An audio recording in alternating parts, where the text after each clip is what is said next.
Macro economics और समष्टि अर्थशास्त्र और इंडियन इकोनॉमी, भारतीय अर्थतंत्र पे हमारा डिस्कशन जारी रखते हैं। हमने कहा कि ये पहले से ही एक थिंकिंग है कि सरकार का काम नहीं है, मतलब इकोनॉमी सरकार का इश्यू ही नहीं है। सरकार को खाली सीमाएं संभालना है, टैक्स कलेक्ट करना है, कानून और व्यवस्था देखना है। फिर मैंने सोचा कि ये कैसे हुआ, और सोचने पे लगा कि बेसिकली ये ख्याल नया नहीं है, बहुत पुराना ख्याल है और शुरुआत ऐसे ही हुई थी। इसी कारण से ये ख्याल अभी भी चल रहा है। आप सोचिए, पुराने ज़माने में राजा थे या कबीले का कोई सरगना था और अंदर अंदर वो लोग लड़ाई करते थे। तो जो सरगना था वो या तो पहले से पावरफुल था, मजबूत था, स्ट्रॉन्ग था फिज़िकली और लड़ाई करने में निपुण था। शायद उसके पास संपत्ति या पैसा था क्योंकि बाप दादा की थी, और उसका इस चीज़ में वो स्मार्ट था। तो उसका बेसिकली काम ही था कि भाई लड़ाई करना या लड़ाई से अपने कबीले को बचाना, और फिर कबीले के झगड़ों को हैंडल करना, डिस्प्यूट्स को हैंडल करना, और बाकी फिर काम तो अपना अपना कर लेते थे सब। उसमें उसको कुछ करना नहीं था। वो शायद वो खुद का खेत जोतता था या खुद की दुकान चलाता था। तो कबीले के पूरे ओवरऑल इकोनॉमी पे उसका कोई रोल नहीं था। हर आदमी अपना अपना धंधा करता था, खेती करता था, व्यापार करता था। और पहले से ही शायद कुछ लोगों के पास पैसा था, बाप दादा के पास था, तो उनके पास आया। और फिर राजा लोग आए, तो राजा का भी यही काम था, लड़ाई करना, युद्ध करना दूसरों के साथ। कोई युद्ध आक्रमण करे तो उससे राज्य को बचाना, राज्य में से कर लेना, टैक्स लेना, झगड़े निपटाना अपने दरबार में, और कानून और खेतीबाड़ी और व्यापार कोई करता नहीं था। राजा की खुद की प्राइवेट प्रॉपर्टी और टैक्स में से आती होगी, या उसके बाप दादा का जो होता वही था। और कुछ लोगों के पास पहले से रूलिंग क्लासेस जो थे वो भी पैतृक की संपत्ति थी, या फिर राजा के दोस्त थे, या फिर राजा से जुड़े हुए थे, रिश्तेदारी थी, शादियाँ वादियाँ होती थी। तो बेसिकली तभी से इकोनॉमिक एक्टिविटी जो थी वो प्राइवेट हाथों में ही थी। व्यापार करने वाले व्यापार करते थे, खेती चलाने वाले खेती करते थे। बड़े बड़े व्यापारी जो रूलिंग वाले थे उनकी बड़ी खेती थी। राजा होता तो शायद उसके पास खुद की प्राइवेट प्रॉपर्टी होती, लेकिन पूरे राज्य की इकोनॉमी को वो चलाता नहीं था। तो ये एक पुराना स्टाइल है, जब प्राइवेट लोग ही पहले से करते थे काम। तो यही स्टाइल चलता आ रहा है। खाली तब केन्स नहीं था। जब केन्स ने आकर मैक्रो इकोनॉमिक्स का थियरी बताया, तब लगा कि भाई राज्य का रोल है, स्टेट का रोल है इकोनॉमिक मैनेजमेंट में। फिर रशिया और चाइना में, यूएसएसआर और चाइना में क्रांति हुई, तब जाके सरकार इकोनॉमी में ज़्यादा इन्वॉल्व हुई। उसके पहले सरकार का इकोनॉमी कोई रोल ही नहीं था। तो ये ख्याल कि सरकार का इकोनॉमी में रोल है वो भी नया है, पुराना नहीं है। और पुराना ख्याल तो वो है कि सरकार को कुछ करना ही नहीं है, क्योंकि सरकारें पहले कुछ करती ही नहीं थी। तो बहुत पुराने ख्यालों की तरह उसको भी थोड़ा रीथिंक करना चाहिए। और अभी ये सरकारें, एक एक्सपेरिमेंट सोवियत यूनियन का नहीं चला, इसलिए इसको बहुत कोसा जा रहा है, लेकिन वो ठीक नहीं है। उसके ऊपर भी गंभीरता से सोचना चाहिए कि सरकार का इकोनॉमी में क्या, कैसे, कितना रोल होना चाहिए। एक एक्सपेरिमेंट ख़राब गया डजेंट मीन, और वो भी पूरी तरह से ख़राब नहीं गया, तो डजेंट मीन कि आपने उस सिस्टम को ही फेंक दिया। तो ये एक वजह से जनरली ये रहा है कि भाई सरकार का काम ही नहीं है, सब प्राइवेट हाथों में छोड़ दो।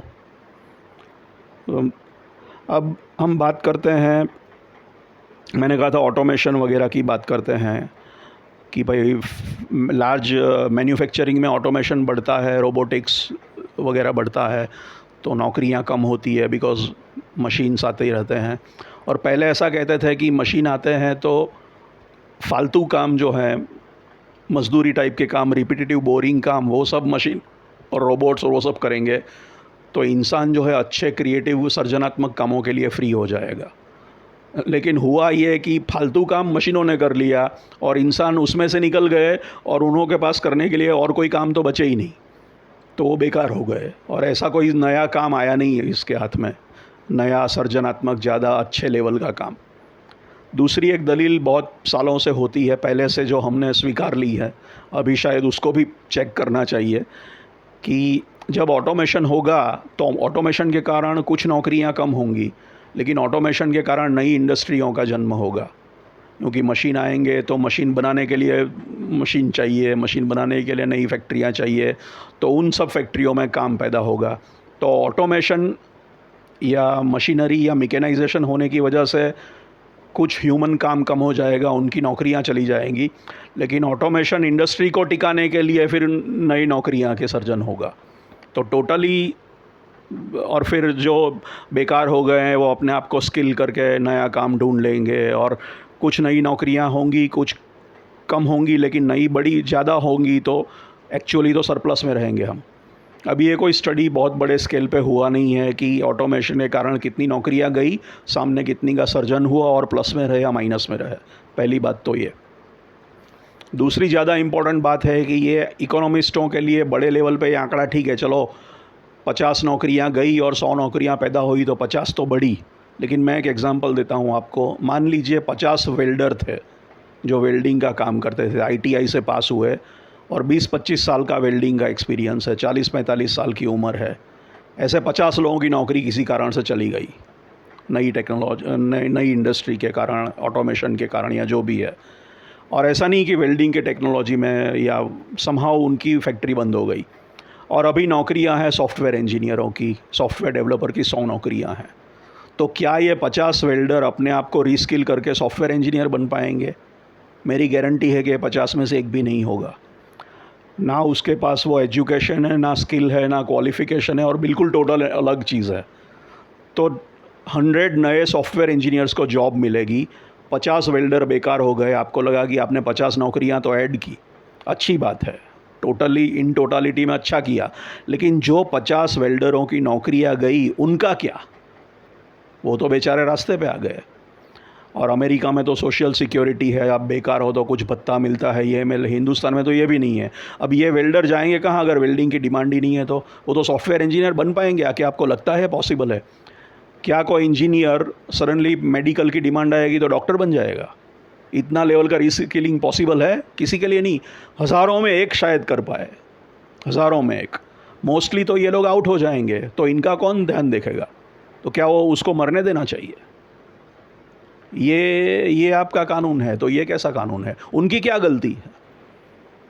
वेल्डिंग की टेक्नोलॉजी नहीं सीखे ऐसा भी नहीं है, ये तो पूरी इंडस्ट्री चेंज हो गई। अब वेल्डर कैसे सॉफ्टवेयर इंजीनियर बनेगा अगर नई नौकरी आई है? तो टोटली फ़ायदा हुआ, लेकिन इनको नुकसान हुआ तो इनका भी तो देखना पड़ेगा ना। इनका देखने की किसी की जिम्मेदारी नहीं है, सरकार की नहीं है, किसी की नहीं है। उनको अपने भरोसे छोड़ दो, जिए मरे भाड़ में जाए। ये कैसा कानून है? इसको आप कैपिटलिज्म कहते हो, ये तो जंगल का कानून है। तो मुझे ऐसा कैपिटलिज्म पसंद नहीं है।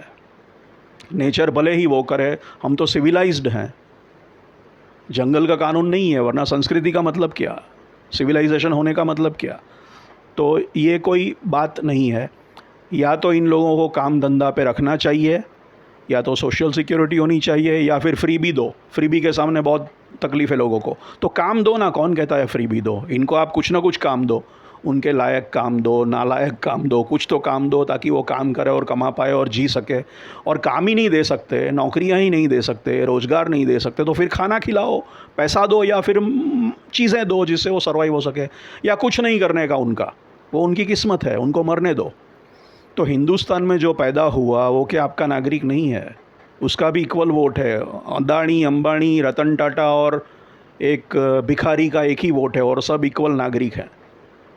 तो रास्ते पे पड़ा हुआ, रास्ते पे सो रहा है, घर नहीं है, गंदा है, बीमार है, कपड़े नहीं है, पढ़ाई नहीं है, रोज़गारी नहीं है, लेकिन वो भारत का नागरिक तो है, तो उसको भी उतना ही हक है जितना इनको है। उसका भी एक वोट बनता है। और मैं नहीं कहता कि वो भी विमानों में घूमे और लिमोजिन चलाए। तो हम नहीं कहते कि हीरो लोगों की तरह वो भी जिए, जो जिसको हम कहते हैं कैप्टन ऑफ इंडस्ट्री और एम्पायर बिल्डर और महान एंटरप्रेन्योर, जो महान सर्जक है। ऐसे तो कितने होंगे, बहुत कम लोग ऐसे हीरो बनेंगे। और हीरो को उनकी हीरोगिरी मुबारक, वो डिज़र्व करते हैं, वो ऐश करे, कोई बात नहीं। हम कहाँ कहते हैं कि भिखारी को हमें मर्सिडीज़ में बिठाना है, लेकिन ये बंदा एटलीस्ट सर्वाइव तो कर सके, जी तो सके। उतना तो हक, इतना तो फ़र्ज़ बनता है कि नहीं सिस्टम का। या कैपिटलिज्म के हिसाब से मरने दो उसको, एडेप्ट और perish, survival of the fittest. ये आदमी कैसे सर्वाइव करेगा? गरीबी में पैदा हुआ, एजुकेशन का मौका ही नहीं मिला, दारू का आदत लग गई, आसपास गंदगी थी, माहौल नहीं था, ढंग से खाना नहीं मिला, हेल्थ ख़राब रही, गंदगी में रहे, गरीबी में पले बड़े, जेनेटिकल फैक्टर्स थे, उसकी परवरिश कैसे हुई, अब उसको आप स्पर्धा में डाल देते हो, वो कैसे टिक पाएगा वो मजबूत लोगों के सामने? वो तो मर जाएगा। तो मरने तो नहीं देना है उनको, वो तो जंगल करता है, नेचर करता है, तो हम जंगली थोड़ी हैं। हम सिविलाइजेशन की बात करते हैं, संस्कृति की। संस्कृति ये तो नहीं कहती। हम ये भी नहीं कहते कि सब इक्वल हैं इन द सेंस कि जो डिज़र्व करता है वो भी डिज़र्व करे। वो डिज़र्व नहीं करता, लेकिन वो लाइफ तो डिज़र्व करता है, ज़िंदगी तो बेसिक डिसेंसी, बेसिक डिग्निटी, उसकी बेसिक नीडें फुलफ़िल हो, सर पे छत हो, खाना मिले, कपड़ा मिले, पढ़ाई करने का मौका मिले, कमाने का मौका मिले, कुछ थोड़ा बहुत जैसे ज़िंदगी उसकी चला सके, डॉक्टर के पास जा सके, दवा दारू का उसको खर्चा मिले या दवा दारू अफोर्ड कर सके, वो हो, उतना तो मिलना चाहिए ना। हम कहाँ कहते हैं कि वो टापुओं का मालिक हो और महलों में रहे। उतना या तो उसके लिए मुहैया कराना सिस्टम की जिम्मेदारी है, किसी की तो जिम्मेदारी है। वो खुद कैसे करेगा? उसके पास स्टार्टिंग से ही ये डिसएडवांटेज, तो कहाँ से लाएगा वो? तो उसको कोई मौका कैसे देगा? नहीं होगा, कंपटीशन में टिक ही नहीं पाएगा, चांस ही नहीं मिला उसको बिगिनिंग से। तो या तो उनको काम दो, और काम नहीं दे सकते तो सिक्योरिटी दो, पैसा दो, फ्री भी दो, या फिर चीज़ें दो, उसमें कोई गलती नहीं है। मुफ्त में काम नहीं कराना तो काम दो ना, कौन मना करा है? लेकिन काम भी नहीं देते, फिर पैसा भी नहीं देना और खाना भी नहीं देना, और कहता है कि फ्री बी कल्चर ख़राब है। अरे भाई साहब, लेकिन इनका करना क्या है? क्या वो आपका नागरिक नहीं है? क्या उसका भी एक वोट है कि नहीं है? वो देता नहीं देता है, पता है नहीं पता, वो अलग मैटर है, लेकिन वो इक्वल नहीं है क्या? सिटीज़न नहीं है भारत का? भारत के सिटीज़न खाली मर्सिडीज़ में घूमने वाले, रोल्स रॉयस में घूमने वाले, माईबाख गाड़ियों में घूमने वाले थोड़ी हैं। बाकी सब भी है, 150, 140, 45 जो भी करोड़ हैं, वो सब भारत के संतान हैं, सबका एक एक वोट है। तो उनका भी कोई हक बनता है, बेसिक तो लाइफ मिले, डिसेंसी, डिग्निटी की। तो ऑटोमेशन में ये चीज़ें नहीं देखी गई जो स्टडी करने की ज़रूरत है। और अभी तो और बढ़ रहा है ये AI and chat GPT and all that. So ये एक सीरियस प्रॉब्लम है जिसका स्टडी होना चाहिए। फिर हम बात करते हैं ये गिग इकोनॉमी, वही अभी नया। लेकिन एक सॉफ्टवेयर इंजीनियर बेकार हो गया नौकरी में से, एक बिजनेसमैन का धंधा बंद हो गया, कोई नौकरी कर रहा था उसकी नौकरी छूट गई और वो अपनी छोटी सी गाड़ी में टैक्सी ड्राइवर बन गया, ऊबर ओला में, क्योंकि धंधा रहा नहीं, नौकरी चली गई। या फिर वो स्विगी ज़ोमेटो का फूड डिलीवरी करने लगा रात को।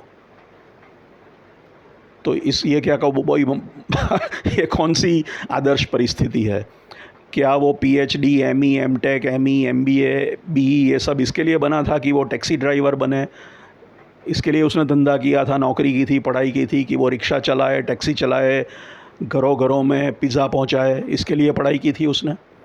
हाँ, वो सर्वाइव हो रहा है, लाइवलीहुड उसका चल रहा है, इसलिए ठीक है इकोनॉमी। लेकिन ये आदर्श परिस्थिति तो नहीं है। वो तो कोई सॉफ्टवेयर इंजीनियर मोटरसाइकिल पर बैठ के पिज़्ज़ा तो नहीं पहुंचाएगा ना, वो उसकी इच्छा तो नहीं होगी, वो तो करना पड़ रहा है बेचारे को, इसलिए कर रहा है। तो गिग इकोनॉमी इतनी महान नहीं है। हाँ, वो कुछ स्ट्रेस कम कर रही है कि बेचारे को काम धंधा मिला है, लेकिन ये आदर्श परिस्थिति तो नहीं है। वो पढ़ा नहीं था, वो पढ़ता क्यों? ये करने के लिए वो पढ़ता ही नहीं। फिर वो कितनी फ़ीस भरी होंगी शायद उसने BE करने के लिए। और आई एम श्योर कि काफ़ी इंजीनियर्स भी ये करते होंगे, काफ़ी बिजनेसमैन भी रिक्शा चलाते होंगे, गाड़ियाँ ओला उबर में चलाते होंगे, क्योंकि धंधा चौपट हो गया, वो सब हो गया। पढ़े लिखे भी काफ़ी होंगे उसमें से, आप चेक कीजिए। तो क्या ये करने के लिए ये उनका सपना था? सर्वाइव हो रहे हैं वो है, लेकिन ये बहुत बड़ा डिसरप्शन है। तो ये कोई आइडियल सिचुएशन नहीं है। तो गिग इकोनॉमी महान है ऐसा नहीं करना चाहिए। ये तो एक बेसिक सपोर्ट सिस्टम है, ये आदर्श परिस्थिति नहीं है, ये किसी किस्म का राम राज्य नहीं है। फिर हम बात करते हैं इंफ्रास्ट्रक्चर की। अब ये इंफ्रास्ट्रक्चर में जो मैं कह रहा हूँ कि सालों से जब भी खर्चा करते हैं तो एक ही बात आती है कि मकान बनाओ, फ्लाईओवर बनाओ, ब्रिज बनाओ, डैम बनाओ, मतलब कंस्ट्रक्शन। और किसी को लगा कि इसमें बहुत जीडीपी की ग्रोथ होगी।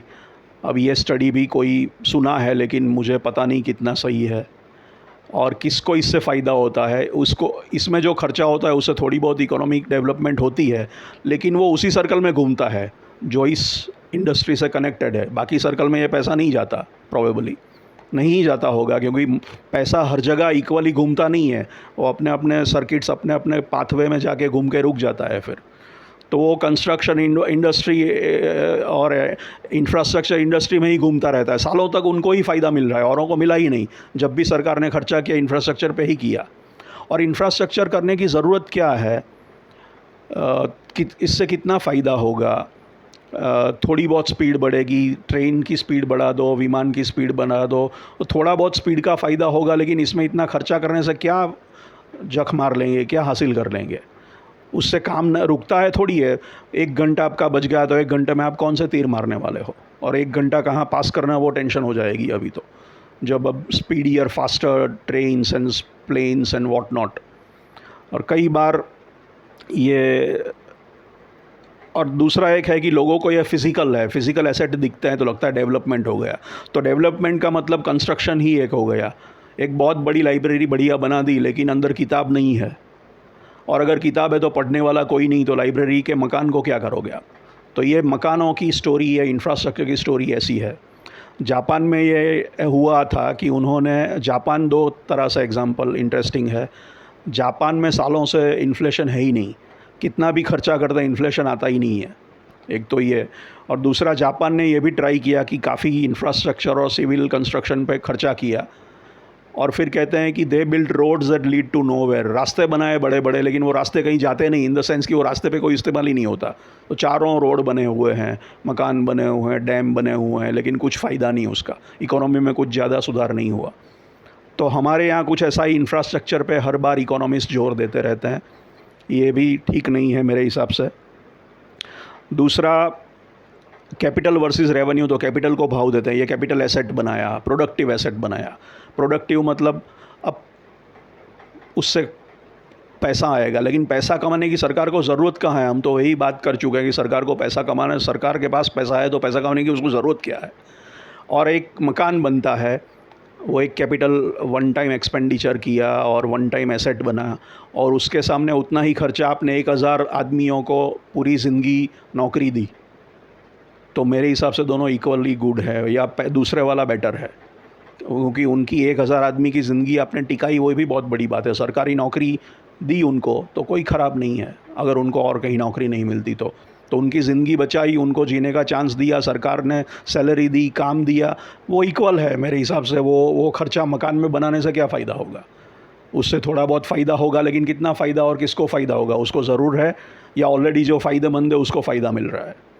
दूसरा, कई बार ये प्रोजेक्ट्स, बहुत बड़े बड़े प्रोजेक्ट्स में खाने का चांस मिलता है, क्योंकि करोड़ों अरबों के प्रोजेक्ट होते हैं, 2-3% भी कमीशन इधर उधर हो गया तो इसलिए ये प्रोजेक्ट्स काफ़ी पॉपुलर है, जिसको पॉर्क बैरल प्रोजेक्ट्स कहते हैं अमेरिकन स्लैंग में।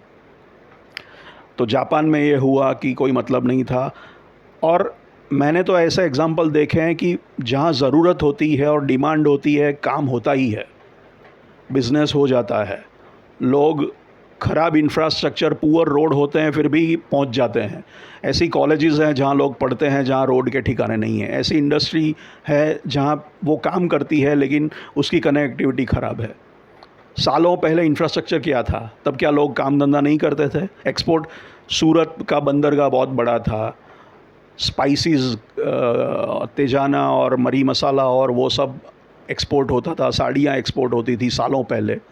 सिल्क रूट और स्पाइस रूट वगैरह बोलते हैं इसको। तो सालों पहले भी लोग बैलगाड़ी में बैठ के और पोस्ट कार्ड लिख के, विदाउट मोबाइल फ़ोन और कंप्यूटर और टेलीफोन भी काम नहीं करते थे क्या? क्या ट्रेड नहीं होता था? लोग बंदरगाह में शिप में बैठ बैठ के नहीं जाते थे? तेजाना, मरी मसाला नहीं बिकता था, तो तब कहाँ इंफ्रास्ट्रक्चर था? तो बगैर इंफ्रास्ट्रक्चर भी काम तो होता ही था। इंफ्रास्ट्रक्चर ने काम को थोड़ा आसान बनाया, थोड़ा स्पीडी बनाया, लेकिन कोई फंडामेंटल फ़र्क नहीं पड़ने वाला उससे। तो खाली यही चीज़ पे आपकी रिकॉर्ड चिपक जाती है कि बस इंफ्रास्ट्रक्चर डेवलपमेंट। ये एक ही किस्म का आप पढ़ रहे हो पाठ, उससे एक ही किस्म के लोगों को फ़ायदा होता है, एक ही किस्म का फ़ायदा होता है, उसका भी फ़ायदा लिमिटेड है, तो उससे भी अलग सोचना चाहिए। तो ये अलग अलग वजह से इंफ्रास्ट्रक्चर में ये पागलपन है। मैं इसको एडिफिस कॉम्प्लेक्स बोलता हूँ, मकान बनाने का कॉम्प्लेक्स लोगों के। और डेवलपमेंट मतलब बस मकान है, चमकते हुए मकान, चाहे खाली हो चाहे भरे हो, चाहे रोड पे कोई जा रहा है नहीं जा रहा है, कोई फ़र्क नहीं। कितना फ़ायदा हो गया उससे, किसको कितना फ़ायदा हुआ, वो देखिए आप। तो इसको भी ज़रा री एग्ज़ामिन करने की ज़रूरत है। इंफ्रास्ट्रक्चर पे जो फोकस है उसके ऊपर, कैपिटल वर्सेस रेवेन्यू में कैपिटल एक्सपेंडिचर और कैपिटल प्रोजेक्ट्स पे जो फोकस है उसको भी री एग्ज़ामिन करना चाहिए। रेवेन्यू खर्चा ख़राब ऐसा नहीं है, सैलरी देना ख़राब नहीं है, सैलरी से लोगों की ज़िंदगी कटती है और लोगों की ज़िंदगी निभे वो देखना भी इकोनॉमिक्स का एक रोल ही है, मैं तो ये मानता हूँ। तो हमने ये 4-5 मुद्दों पे बात की, ऑटोमेशन के इश्यूज़, इंफ्रास्ट्रक्चर के इश्यूज़, गिग इकोनॉमी के इश्यूज़, और ये फ्रीबीज़ वाली चर्चा, मुफ्त नहीं देना है किसी को, और क्यों ऐसा हुआ कि भाई स्टेट को नहीं आना है, शायद हिस्टोरिकल वजह थी। तो ये सब तकलीफ़ें हमने देखी, अब आगे क्या, ये चर्चा जारी रहेगी। Thank you.